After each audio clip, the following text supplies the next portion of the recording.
একটা চমৎকার খবর দেখলাম যে আমাদের প্রধানমন্ত্রী তারেক রহমান সাহেব শুক্রবারে ৪ ঘন্টা ধরে গাড়ি চালিয়ে ঢাকা শহরের বিভিন্ন এলাকায় গেছেন কোরবানির বর্জ্য অপসারণের কার্যক্রম পরিদর্শনের জন্য। সাথে আবার নিয়ে গেছেন স্থানীয় সরকার প্রতিমন্ত্রী শাহ আলমকে, সাথে অন্যান্য লোকজন। তার থেকেও বেশি চমৎকৃত ঘটনা হচ্ছে যে নিজেই গাড়ি চালিয়েছেন, যাতে নিজে নিজে থামতে পারেন, দেখতে পারেন কোথায় কি হচ্ছে। ছোটবেলায় আমরা হাজী মোহাম্মদ মহসিনের গল্প শুনেছিলাম, যে উনি জনগণের অবস্থা বোঝার জন্য অনেক সময় রাতের বেলা বা ভিন্ন ভেষে দেখতে যেতেন যে কোথায় কি হচ্ছে। তো আধুনিক কালে আমাদের তারেক রহমান সাহেবের অবস্থা হয়েছে সেরকম, যে কোথায় কি কার্যক্রম হচ্ছে নিজে নিজেই দেখতে যাই। এটা খুবই একটা ভালো উদ্যোগ। তো শুনেছি আবার দুই সিটি কর্পোরেশন ২ জন কর্মকর্তাকে বরখাস্তও করেছেন তাদের পদ থেকে। সেটাও খুবই ভালো খবর। কারণ কিছু পানিশমেন্ট না দিলে ইনস্ট্যান্স সৃষ্টি হবে না।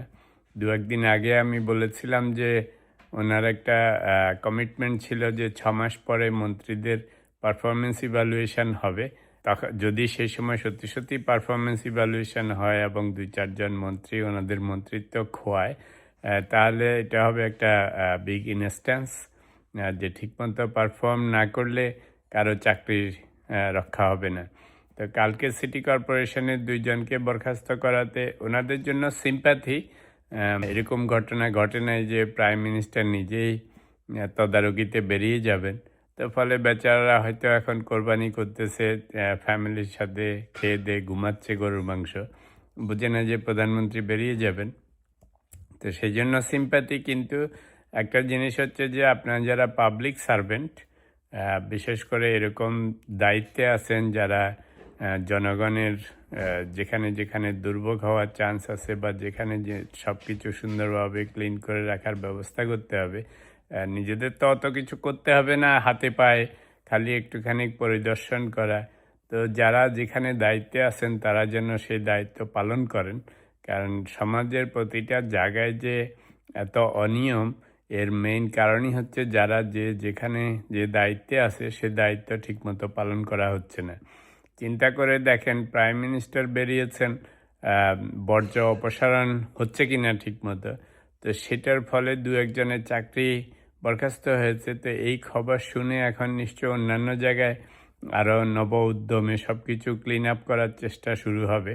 এইটাই যদি সবাই ফলো করে বিভিন্ন সার্ভিস অর্গানাইজেশনগুলিতে, যেখানে প্রতিনিয়ত নানা রকমের অনিয়ম হচ্ছে, সেই সমস্ত মন্ত্রণালয়ের মন্ত্রীরা বা অন্যান্য লোকজনেরা, বড় বড় অফিসাররা খালি রুমের মধ্যে বসে বসে হাওয়া না খেয়ে এসির হাওয়া, যদি ওনারা একটু তাদের যেখানে যেখানে ফ্রন্ট ডেস্কের লোকজন আছে, মানুষ যাচ্ছে যেখানে সার্ভিস দেয়া হয়, সেগুলি যদি প্রতিনিয়ত পরিদর্শন করেন, কিছু তো কোনো কাজ নেই, খালি মাঝে মাঝে যে যেখানে যেখানে ডাইরেক্টলি মানুষকে সার্ভিস দেওয়া হয় সেখানে যে একটু দেখাশোনা করেন, তাহলে সব জায়গায় একটা অ্যাওয়ারনেস সৃষ্টি হবে। আর অ্যাওয়ারনেস সৃষ্টি হইলেই দেখবেন ওই যে যত রকমের ঘুষ ঘাস বা মানুষকে হয়রানি করা, যে কোনো জিনিসের দেরি করা, এই সমস্ত জিনিস অনেক কমে যাবে। ট্রাফিক পুলিশের যেরকম এই যে সার্জেন্টদের বিরুদ্ধে নানা রকম রাস্তায় দাঁড় করিয়ে টাকা পয়সা নেওয়ার যে একটা কালচার ছিল, এখন জানি না এখনও আছে কিনা। যদি পুলিশের বড় বড় অফিসাররা মাঝে মাঝে বের হন এবং এরকম ঘটনা ঘটে, যে বড় বড় পুলিশের লোকজন এসে প্রাইম মিনিস্টারের মতো দেখতেছেন কোথায় কি কার্যক্রম হচ্ছে, তাহলে ছোট ছোট অফিসাররাও একটু সাবধান হয়ে যাবে যে খামাখা মানুষকে যেন হয়রানি না করে, গাড়ি ঘোড়া ধরে টাকা পয়সা নেয়া। পাসপোর্ট অফিসে যেতে পারে, তারপরে নানা রকম ট্যাক্স অফিসে যেতে পারে।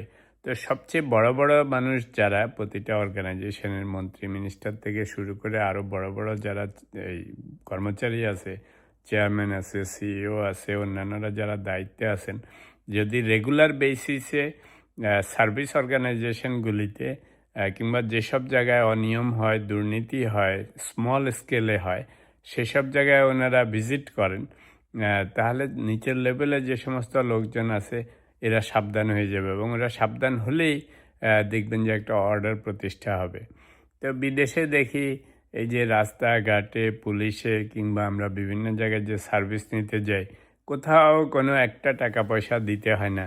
কেউ কোনো কিছু এটা বলে না যে আজকে হবে না কালকে আসেন, কারণ আবার টাকা দিলে হয়ে যাবে। এই সমস্ত ঘটনা কোথাও নাই। ফলে ঘুষ ঘাসের যে অনিয়মের যে একটা দৃশ্য, সেটা বিদেশে দেখা যায় না। আসলে দেখা যায় না, কারণ লোয়ার লেভেলে যখন ঘুষঘাস হয়, মানে সার্ভিস লেভেলে ফ্রন্ট ডেস্কে আপনি যেখানে যেখানে যে কাজ করতে হবে ছোটোখাটো, সেখানে যখন ঘুষঘাসের ব্যবস্থায় অনিয়ম হয়, তখনই মনে হয় সারা দেশে অনিয়ম হচ্ছে। বলছি না যে এইসব দেশে হয় না, কিন্তু এগুলি হয়তো উপরের লেভেলে এখানে ওখানে হয়, যেটা মানুষের নজরে আসে না। রাস্তাঘাটে পুলিশের সাথে কিছু হয় না, থানায় গেলে কিছু হয় না। তো ফলে আপনি সব জায়গায় যাচ্ছেন, মনে হচ্ছে সব জায়গায় ক্লিন। এবং যখন ঘুষঘাসের ব্যবস্থা থাকে না, তখন মানুষ যার যার কাজ যা করে দিতে হয় সেটা করে দেয়। আমরা এখানে ট্যাক্স অফিসের সাথে ডিল করি, এক পয়সাও কোনো সময় টাকা পয়সার কোনো মামলা মোকদ্দমা নেই। কাগজপত্র ঠিক নেই, কাগজপত্র চায় পাঠান। আপনি থানায় যান, যা লাগবে দিয়ে দিবেন, কাগজপত্র দিবেন, ইনফরমেশন দিবেন, ইউ আর ডান। পাসপোর্ট অফিসে যান, রিনিউয়ালের জন্য যান, এনিওয়ের ইউ গো, কোনো টাকা পয়সার ব্যবস্থা নেই। আপনি যা হওয়ার নর্মাল নিয়মেই হবে। তো এই জন্য মনে হয় জানি এইসব দেশে কোনো দুর্নীতি নেই। তো আমাদের দেশে যত রকমের দুর্নীতি লোয়ার লেভেলে হয় এবং কোনো রকমের সুপারভিশনের অভাবে হয়। তো প্রধানমন্ত্রীর এই যে উদ্যোগটা, উনি মাঝে মাঝে চমক সৃষ্টি করেন, আসলে চমক না, এইগুলি সৃষ্টি করার জন্য আমাদের মাথায়ও আসবে না। বেশিরভাগ মানুষের মাথায়ও আসে না যে এটা পরিদর্শন করতে যাবে, কিন্তু উনি এরকম জিনিস প্রতিনিয়ত করছেন। Good man. তো যাই হোক, খুব হ্যাপি এই খবরটা শুনে যে নিজে নিজে গেছেন, গাড়ি চালিয়ে দেখেছেন ৩-৪ ঘন্টা ধরে। তো আশা করছি ওনার পদাঙ্ক অনুসরণ করে প্রতিটা অর্গানাইজেশনের হায়ার লেভেলের যারা আছে তারা দেখতে যাবেন, মন্ত্রী মিনিস্টাররা যাবেন, যার যার যার যার ইনস্টিটিউশনে যেখানে যা হচ্ছে, যদি প্রতিনিয়ত সবাই এই সমস্ত পরিদর্শন চালু রাখেন, তাহলে দেখবেন যে সমাজের প্রতিটা জায়গায় প্রতিটা ইনস্টিটিউশনে একটা অর্ডার ফেরত আসবে।